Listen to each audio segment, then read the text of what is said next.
Greetings and salutations, loyal viewers of this channel. My name is Sean, and today we gotta revisit the assassination of the United Healthcare CEO because many people are in support of this individual. There are disgusting videos of people getting tattoos commemorating this brutal murder, and as many of you have told me in the comments, it's not just those on the left wing that are supporting this murder. There's enough people on the right wing in my own audience that are also in support of this. So this is the time where I decide to double down on the fact that this is totally immoral. And to be clear, I don't give a damn if that angers people out there in my audience, because I happen to be 100% right and you happen to be 100% wrong. Now we're going to get into this, but before we do, I want to thank everybody who supports this channel via actualjusticewarrior.com/join. Give me the money. Give me the money. Okay. So there's been a vocal minority of people on the internet.com that have been praising this killing of this CEO. A bunch of people cheering it on, talking about how it's a good thing, celebrating it. We saw ridiculous things like a costume contest where people dressed as this shooter prior to him being captured. And of course, when he was captured via a tip from a McDonald's employee, that McDonald's ended up getting a bunch of one-star reviews and getting attacked by the broader internet. But it turns out we do have some polling from the general population on how they feel about this, and except for young people in the demographic of 18 to 29, it appears the majority of Americans understand that murdering somebody because you want to change a political system is not appropriate behavior. So we're going to jump into that Emerson poll, but I'm also going to talk about a bunch of other efforts that I think are completely ineffective in trying to explain the immorality of this to people who honestly do not give a damn about immorality. So according to this Emerson College poll, 68% of voters reject the killer's actions. However, young voters and Democrats are more split. 41% of voters 18 to 29 find the actions of the killer acceptable.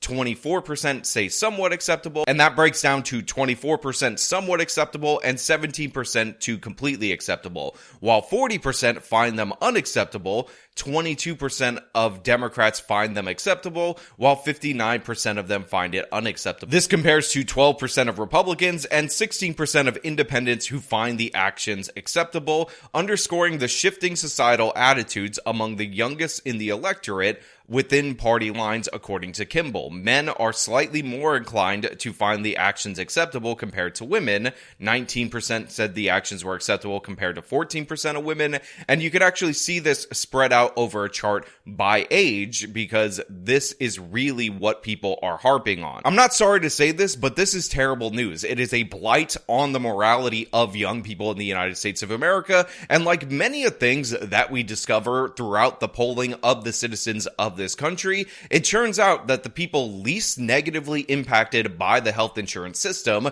which are young people, find this murder the most acceptable by demographic. This is very reminiscent, in my opinion, of how if you make over $100,000 a year, you are far more likely to support initiatives like defunding the police, while black people, who supposedly were trying to protect by defunding the police, according to the left wing, did not support it. In fact, it was only 19% support, and the overwhelming majority of black people supported either funding police at similar levels or increasing police funding. And this is not surprising. It's because, as we've seen time and time again, young people seem to be completely off in their morality. These are the same people that try to police your language. When you poll them, they say that they don't support freedom of speech if the speech is offensive, meaning that they don't support freedom of speech. And I think this is a disaster going down the line, because these are the people that are theoretically going to be the future of this nation, and they clearly and obviously have a completely different set of moral values than the majority of us. That being said, young people are disproportionately more online, so probably the reason why there's so much pro-murder content in favor of this guy is because they happen to be overrepresented on the internet. But I find this to be very unfortunate, because obviously, or it should be obvious, that murder is not an effective way to get the political change that you want. I mean, again, people talk about how United Healthcare denies 31% of claims or whatever the number is, but the fact of the matter is, nobody's claim was undenied due to the fact that this person was killed. All this was a murder, and this is going to lead to more isolation of executives as they scramble in order to secure themselves, but it's not going to produce the political change that you want. In addition to that, if you guys will remember when Obamacare was being pushed, they had a guy that was considered the architect of Obamacare, after it was passed, go out and say to the public that he was basically dependent on the stupidity of the American voters to redirect their anger in all manner of issues from the government to insurance companies in order to get that law passed. Let me play you some of those sound bites that are going viral again now. It's just, you can't do it politically. You just literally cannot do it. Okay? Transparent financing, unless I have transparent financing, also transparent spending. I mean, this bill was written in a tortured way to make sure CBO did not score the mandate as taxes. If CBO scored the mandate as taxes, the bill dies. Okay? So it's written to do that. In terms of risk-rated subsidies, if you had a law which said healthy people are going to pay in, it made explicit that healthy people pay in and sick people get money, it would not have passed. Okay? Just like lack of transparency is a huge political advantage. And basically, call it the stupidity of the American voter or whatever. But basically, that was really, really critical to getting the thing to pass. And, it's the second best argument. Look, I wish Mark was right. We can make it all transparent. But I'd rather have this law than not. And another Massachusetts hero, John Kerry, or more likely staff, came up with a great substitute idea. They said, look, what you economics nerds want to do is you want to say that for people with expensive health insurance plans, they will no longer get a 40% tax break. What if we instead just levied a 40% tax on the insurance companies that sell these terrible expensive Cadillac plans? We said, well, that's pretty much the same thing. But why does it matter? I said, you'll see. And they were posted and that passed. Because the American voter is too stupid to understand the difference. Okay? So basically, until a second Massachusetts hero arose, John Kerry. And John Kerry said, no, we're going to tax your health insurance. We're going to tax those evil insurance companies. We're going to impose a tax that if they sell health insurance that's too expensive, we're going to tax them. And conveniently, the tax rate will happen to be the marginal tax rate under the income tax code. So basically, it's the same thing.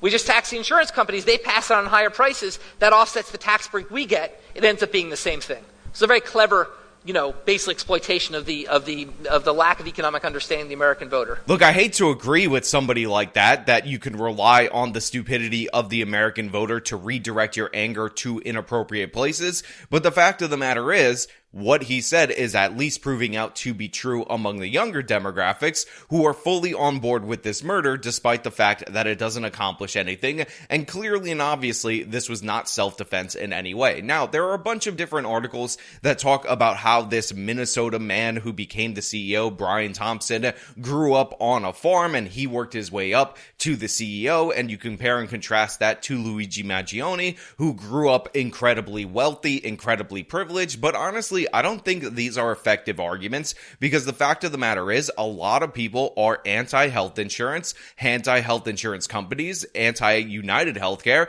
and there are some reasons for that, some legitimate reasons for that. But again, this does nothing to accomplish the mission that is vaguely defined by many of these people. And I'm speaking specifically to the right wing, because what do you want the solution to be? At least on the left wing, they say that they want a government-run healthcare system. Now, this does not move the ball at all to the government-run healthcare system, but at least they have a goal. But for the right, you're essentially saying that it's okay to murder people on the way to the left-wing utopia, which I find to be asinine and ridiculous. And considering that so many of you left comments under my video expecting me to somehow go soft on this, I don't understand what channel you think you're watching. I've said time and time again that I do not justify or support murder in any context. I've repeated it on this channel, and we often mock the rationale by all these different various people that, oh, they were just put in a position where they needed to do this because of their sad sack life. How is justifying Luigi Mangione any different than the district attorneys that pander to the criminals and say, oh my God, their life was so hard, especially when you consider that Luigi Mangione's life was objectively not that hard. Sure, he had some back problems while he was vacationing in Hawaii. He injured himself surfing, but the idea idea that that is a normal, rational response to that is absurd. Apparently, he might not have even had United Healthcare. He just decided that he wanted to make a statement, and I'm not on board for his statement. Like I said, I think the solution to medical care in the United States of America is rooted in the fact that people don't understand the problem. People expect health insurance to pay for everyday ordinary medical expenses, when in reality, insurance is supposed to protect you against financial loss or great financial loss for things that are unpredictable. Yet in our system, because we have stupid politicians, because we have a bunch of different people with their grubby hands all over it, insurance is expected to pay for your ordinary regular doctor's visits, your medications that are commonplace, and of course they're supposed to cover all these dramatic procedures that cost a bunch of money. This is completely contrary to the insurance model, and as we see time and time again, the more the government meddles in that system, the more you get crazy, ridiculous outcomes. For instance, as an unintended consequence of them not being able to ban people for pre-existing conditions, what you ended up with is a bunch of these insurers working with, and by the way, ProPublica actually worked on this piece recently related to autistic kids, offshoot companies that are basically pulling the doctors that you would need out of network. So they're not technically denying you for pre-existing conditions, but they're actually denying you because these people are out of network. And because of this, because of the third-party payer system, prices go up dramatically for these everyday ordinary services. And it just doesn't make any sense. And people have pointed this out for years and years and years. And the idea that Luigi Mangione has some special insight onto our system is betrayed by his own words. This guy actually cited life expectancy as a negative side of our healthcare system, when in reality, we're not using, when we talk about life expectancy, a measurement that measures the outcome of the healthcare system. There are three things that drive down United States life expectancy that have almost nothing to do with the medical system. The first is murder and suicides. The second is car accidents, because we drive way more than any other country. We also have a higher homicide rate, not a higher suicide rate than almost any other Western country. And of course, overdoses. And while you could talk about overdoses in relation to the medical system, the fact of the matter is the overdoses are not fueled by denying people medication. In fact, they were fueled by flooding the market with prescription medication, specifically prescription opioids, that cause a huge portion of the American population to become addicted to said opioid. But more troubling in my mind, beyond the fact that people are supporting the assassination of an individual who's shot in the back early in the morning on the streets of Manhattan, is that there is no limiting principle right here, because we understand that this killing is going to produce no change at all whatsoever. We understand that the healthcare system is going to keep on trucking the way that it is, and this is due in large part to the fact that politicians aren't going to change these laws in any effective way in order to make the healthcare system better. But because we don't actually have any limiting principle behind this, what's to stop somebody from being a copycat and targeting the person who personally denied their claims? It's revenge. It's supposedly justified. Apparently, not paying for somebody is the equivalent to killing people in a lot of these people's minds. So anybody in the chain of command in any of these health insurance companies is open season, under the rationale that it doesn't matter if this actually changes anything, but these ridiculous revenge killings are just justified because you don't like the healthcare system all that bad. In addition to that, what's to stop this from expanding to politicians? I mean, many people were outraged when on July 13th of this year, President Donald J. Trump was shot. But the fact of the matter is, if that person's motivation was revealed to be over the healthcare system, over the fact that he's angry that Trump won't do anything to change the healthcare system for a positive, I'm guessing many of you, not just on the left, as a lot of you told me in the comments, would have to jump on board with that, because that would be somebody actually in a position of power, somebody that could actually do something related to this, that would have been killed in the name of your utopia, or of the left-wing utopia. I'm sorry, but no, this is not the way a proper country, a proper moral population should engage in politics. And again, if we move past the politicians that are not doing anything in order to secure your healthcare, why don't we talk about other CEOs of other industries? I mean, if somebody said, oh, the CEOs of these gun companies are profiting off of gun gun violence in the United States of America, so we need to take him out for that. I'm guessing many of you on the right would be against that, but people on the left would endorse that because that falls basically within their parameters. Again, we talk about abortion. Planned Parenthood CEO, this is a company that profits off of abortion. That is the primary service that they offered. Is it okay to target them if you're on the left wing? Is it okay to target regular, ordinary abortion doctors? I think the answer is no in all of this. I think you don't preemptively or revenge murder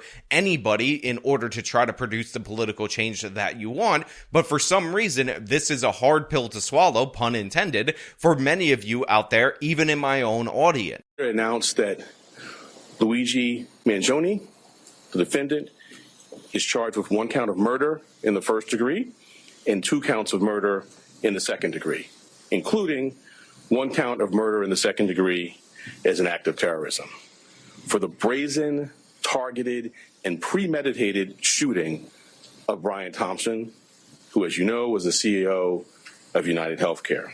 Now, there's also a lot of outrage online in the fact that Luigi Mangione was charged with terrorism or first-degree murder with the terrorism enhancement, and you have all these different people talking about how, oh, this person or that person wasn't charged with terrorism, but all of a sudden, when you kill a CEO, you get that charge. And what's amazing about this is that many of these cases don't involve the state of New York, so they wouldn't fall under the same jurisdiction. And when they try to cite instances like the Buffalo shooter, not only was he charged with the terrorism enhancement for every single one of the murders that he committed, but he was convicted of the murder with the terrorism enhancement. He actually pled guilty to those counts. So it's just not real. It's not true. It's false, but it's all meant to gin up a hysteria related to this topic, which is rather unfortunate because there are things in the healthcare system that should be changed or that could be changed for the better, but we're not going to achieve that by praising this murderer. It's an absurdity to think that this guy had license to do this because you didn't like this particular individual. And again, people are going to talk about how he was under investigation for insider trading or this or that related to United Healthcare. I don't give a damn about that. The punishment for that is not being shot in the back on the streets of Manhattan by some overprivileged brat who was upset about his back pain, again, that he hurt while surfing in Hawaii. Now, another thing that people tried to point out as a justification for his actions, as a positive change for his actions, is that Anthem Blue Cross Blue Shield decided that they were going to pull back their anesthesia policy, and they said, look, that is positive change. Thank God that Taylor Lorenz, who had joy related to this guy's murder, the United Healthcare CEO, I do believe in the sanctity of life, and I think that's why I felt, along with so many other Americans, joy, unfortunately, because it feels like... Serious? I mean...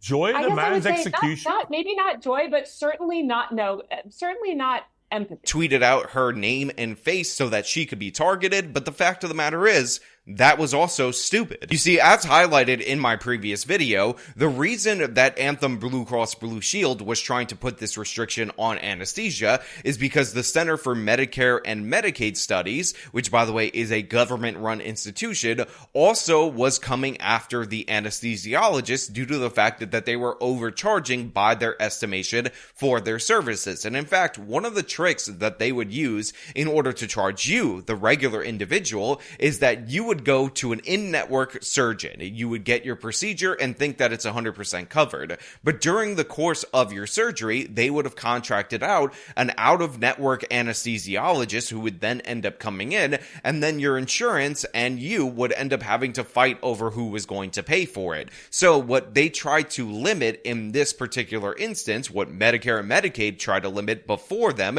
that nobody got outraged about, was those practices, was anesthesiologists ripping you off. Now, should we target the head of the Anesthesiologists Association for this practice that they were defending, for their propaganda, in order to get that to be a practice that continues? Absolutely not. But it just goes to show you that it's a complex system. It's not just the insurance. It's not as simple as they denied this percentage of claims, therefore they're killing this percentage of their customers. Remember, if you got into an accident or something like that, or more likely if you got shot on the streets as an example, or had a heart attack or whatever, and you end up going into an ambulance, you end up landing at the hospital, and they cover everything that has to do with your surgery. However, they decline your ambulance trip, and then you end up in a circumstance where you have to pay $1,200 to the ambulance operator. And by the way, this is a real thing because they'll say you didn't approve going into the ambulance, therefore you're not covered. Then that counts the surgery as an approved claim